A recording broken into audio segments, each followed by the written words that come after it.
Congressman Sandro Marcos. Grabe, tahimik lang pero matindi. Gumalaw na, pati ako namang kaibigan. Dahil ang pangarap ni Senator Marcoleta sa taong bayan, inihakbang na ni Congressman Sandro Marcos. Kumusta po ang presyo ng kuryente dito sa Quezon City? Itong batas na ginawa ng Kongreso 24 na taon na nakararaan, nakasulat po letra por letra, idulot ninyo ang serbisyo ng kuryente sa lahat ng Pilipino sa abot kayang halaga. Yun po ang nakasulat. Sa lilim na nagbabadyang ulan, may isang matandang babae na nakatayo sa harap ng kanyang barong-barong sa San Jose del Monte. Hawak ang lumang electric bill na tila isang sentensyang hindi niya alam kung kailan matatapos. Sa bawat patak ng ulan, sumasabay ang patak ng kanyang luha. Wala siyang kuryente, pero hindi iyon ang tunay na dahilan ng kanyang pag-iyak. Ito'y luha ng paghihintay sa pag-asang matagal nang ipinangakong darating. Ang matandang babaeng ito ay sumisimbolo sa taong bayan. Hindi man totoo ang pangyayaring ito, mapapansin natin na sa mga kababayan natin na hirap sa buhay ay ang kuryente ang isa sa pinaka-problema nila. Ngunit si Congressman Sandro Marcos tahimik na gumalaw ng matindi. Walang pasintabi, walang sigaw, ngunit may dumating isang panukalang batas. Simple ang pamagat, subalit ang epekto maaring pumago sa libo-libong buhay. Free electricity for low consumption households. Ito ay isa sa 10 panukala ni Congressman Sandro Marcos sa kanyang pag-upo ngayong 20th Congress. Ang una sa marami, tahimik ngunit matindi. Hindi ba't ito ang matagal ng pangarap ni Senator Marcoleta na bago siya tumakbo bilang senador ay kanyang ipinangako ang libreng kuryente? Isang pangarap para sa mga maliliit, mga nakalimutan, mga ni minsan ay hindi inisip na maaaring maputulan ng ilaw kahit hindi sila kailanman nagkulan ng sipag. At ngayon, ang pangarap na iyon may humahakbang, hindi lamang bilang pagsunod kundi bilang pagkakatawang tao ng isang panata. Ngunit ano nga ba ang nagtulak kay Sandro? Sabi dito, ang boses ng taong bayan, narinig, isinulat, inihain. Sa panahong puro ingay ang politika, isang kakaibang himig ang pumasok. Hindi sigawan, isa itong pakiusap na isinulat sa papel ng batas.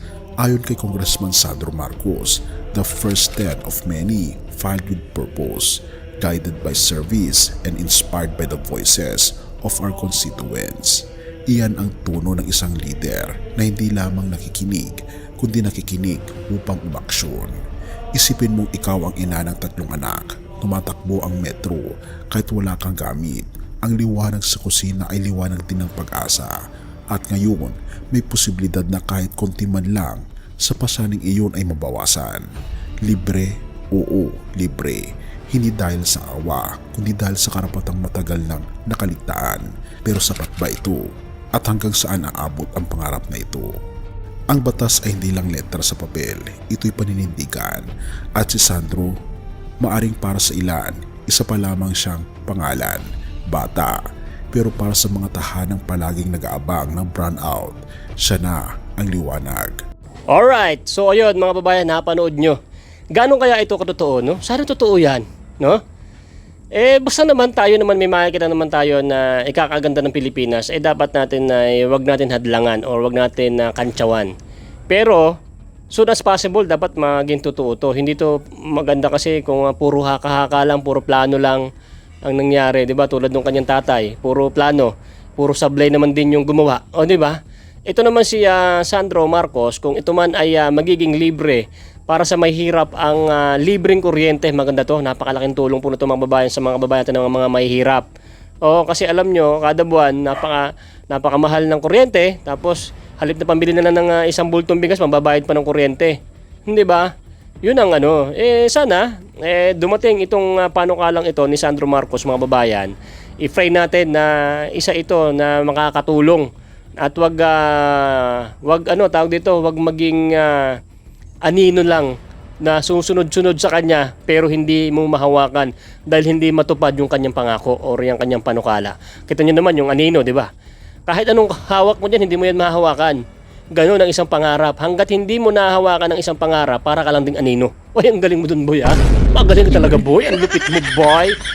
Na-convert mo yung anino sa isang pangarap. Shoutout sa'yo, Mare. Sana napatawa ka dyan, ha? So, yun. Magandang balita yan kung sakali na yaang libreng kuryente ay hindi magiging anino. Uy, balik na naman tayo sa anino.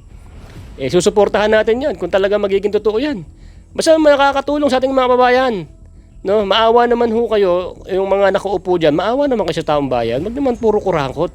At saka kung magkukurakot kayo, huwag nyo naman ubusin lahat. Busit kayo. Anak ng tipaklong. Saka mayayaman na kayo Tama na yan. Ibigay nyo na sa mga mahihirap at sa mga proyekto, ang dapat na proyekto. My goodness, mainggit naman kayo sa ibang bansa. Alam nyo, nakakainggit na sa ibang bansa, sa Kuala Lumpur, sa Hong Kong. Mas mayaman pa tayo dyan dati. Ngayon, pag pumunta ka ng Kuala Lumpur, naiinggit ka. Iba yung pakiramdam na nandun. Malinis, maayos ang kanilang bansa. Samantalang mas mayaman pa tayo dyan, di ba? Doon pa lang nagtatampo na tayo sa gobyerno dahil halip na tayo mismo ang naninirahan sa ating sariling bansa at napakagandang Pilipinas ay nalulugmok sa kahirapan. Hindi ba, mga babayan? Kaya sana itong mga vlog natin ay magiging pukaw at ay maging target sa mga kaluluwa ng mga demonyong kawatan. Hindi ba? Ayan yun, hindi tayo hihinto. Banatan natin ng banatan yan. At aabangan namin ikaw, Remulla, ha? Balik tayo kay Remulla.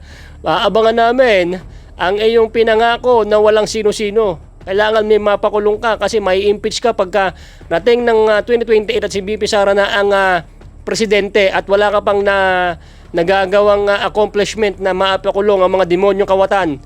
Yari ka sa amin. Yan ang sinasabi ko sa'yo. At balik naman tayo kay Sandro Marcos bago tayo matapos. Di ba? Sandro Marcos, dapat anuhin mo yan, ha? Huwag yung maging anino lang. O nakapulot tayo ng salita ni K-Boy, ha? Kasi ang isang pangarap, hanggat hindi mo nahahawakan yan, isang anino pa lang yan. Boom! O, di ba? So, syempre, yung libreng kuryente, mga babayan, napakaganda niyan. Pero ang liwanag, iba pa rin ang nasusulat sa Biblia. O, panoorin mo to. Ito yung liwanag na hinahanap talaga ng bawat Pilipino. O, panoorin mo to, nasusulat sa Biblia. Pahayag 22 verse 5. Wala nang gabi roon, hindi na sila mangangailangan ng ilaw, ng lampara, o ng liwanag ng araw, sapagkat ang Panginoong Diyos ang magliliwanag sa kanila at sila'y maghahari magpakailanman. Boom! Alright, pati sa Biblia, nakakaano na tayo, no? Pati sa panalangin, mananalangin pa tayo. Kasi iba yung isang vlog na mayroong kasamang panalangin. Kasi tumatagos itong vlog natin, mga babayan, sa mga kaluluwa ng mga demonyo. Okay? At nakakabawas ng mga kasalanan natin at nakakatulong din tayo sa panalangin sa mga nakakapanood nito. Tumatagos po sana itong mga panalangin na mapapanood nyo mamaya. Sa huli ng video natin, sana mapapanood nyo. Sana tumagos po sa inyong mga cellphone o sa inyong TV ang mga panalangin natin sa ating mahal na bansang Pilipinas. Alright, so sana sa vlog na to, umabot ka. Nagpapasalamat ako sa inyo mga kumare ko, mapupula mga lips at napakaganda. Ang ganda-ganda ng mga kumare ko na laging nakasubaybay sa ating mga video. Shoutout sa mga OFWs dyan, mag-ingat po kayo. Kung saan man po kayo naroon, hindi ko man kayo kilala. Pero ako kilala nyo.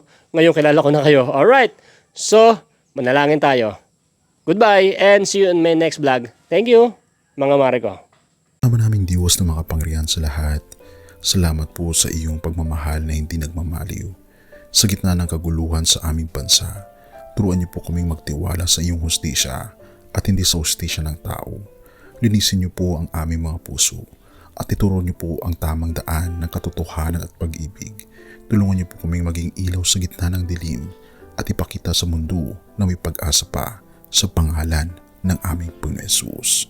Salamat po sa pag-ibig po ninyo at salamat sa pagdinig ng aming mga panalangin at iligtas niyo po kami. Sa pangalawa po ninyong pagparito at patawarin po kami sa lahat ng aming mga pagkukulang at pagkakasala sapagkat ito po ang aming samutiling sa matamis na pangalan ng aming Panginoon Hesus. Amen. Sa lumang silid, mag-isa kang tahimik.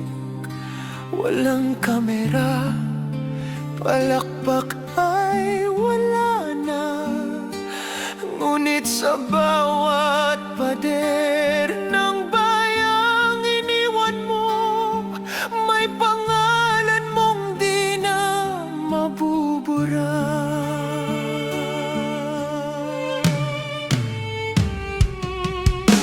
Minsan kang naging balikat ng mahihina, kalaban ng takot, kakampi ng masa.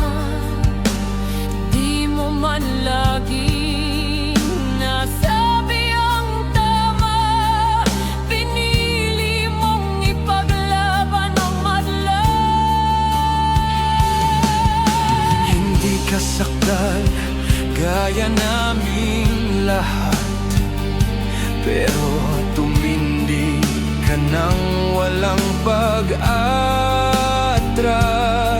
At ngayong pagod ka na, tatay, kami naman ang sasalo ng bawat bigat.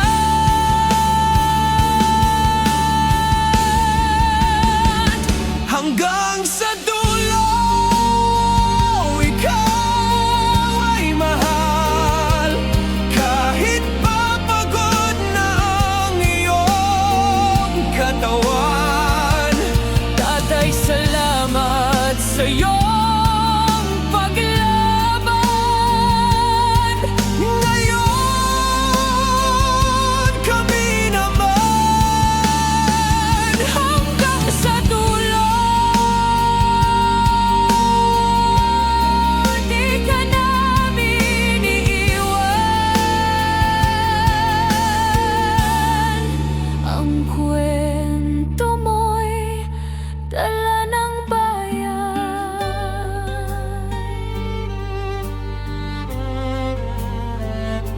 Tahimik ka na sa mga batikos. Wala nang tugon, wala nang galit, pero sa mata ng mga maralita, naroon pa rin ang tapat mong alaala. Marami mang di nakaintindi, marami pa rin ang di nakakalimot. At ngayong wala ka ng kapangyarihan, tatay, Ang magtatanggol sa'yo ay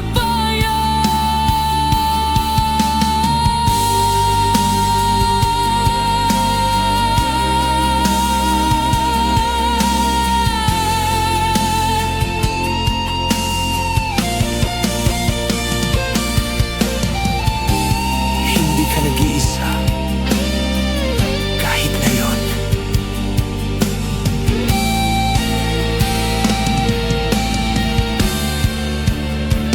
hanggang sa dulo, tangan ka pa rin. Sa puso ng batang minsan mong pinakain. Hanggang sa dulo, di ka nag-iisa.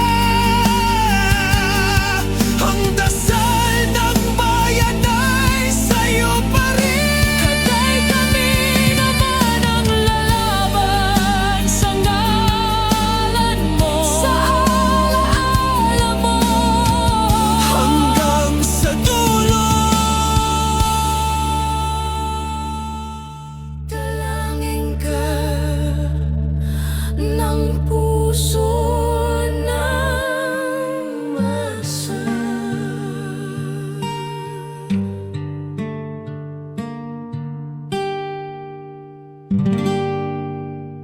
At yun na nga mga kababayan, ano na ang masasabi mo?